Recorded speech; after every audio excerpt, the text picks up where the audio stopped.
Le plus long shutdown de l'histoire des États-Unis va prendre fin après l'adoption par le Congrès ce mercredi d'une proposition de loi qui permet de lever la paralysie budgétaire du pays.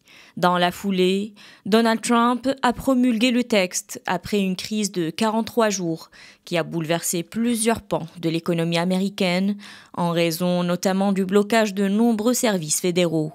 Pendant plus d'un mois, le pays a tourné au ralenti.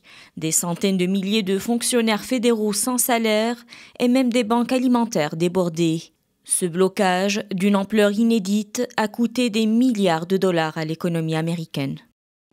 Grâce à ma signature, le gouvernement fédéral va désormais reprendre ses activités normales. Mon administration et nos partenaires au Congrès poursuivront leur travail afin de réduire le coût de la vie, de rétablir la sécurité publique, de relancer notre économie et de rendre l'Amérique à nouveau abordable pour tous les Américains. Après le Sénat lundi, la Chambre des représentants a à son tour approuvé ce mercredi la proposition de loi budgétaire qualifiée de très grande victoire par le président américain, avec 222 voix pour et 209 contre.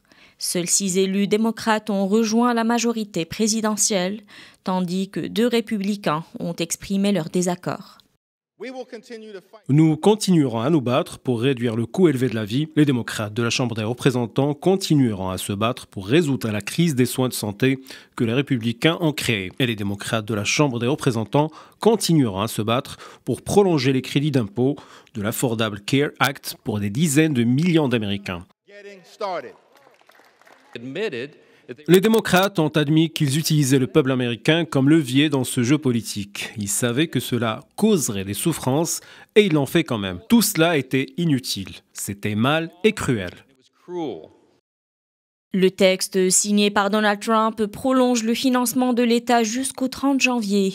Il annule les licenciements décidés pendant la crise, garantit le versement des salaires et la continuité des aides alimentaires.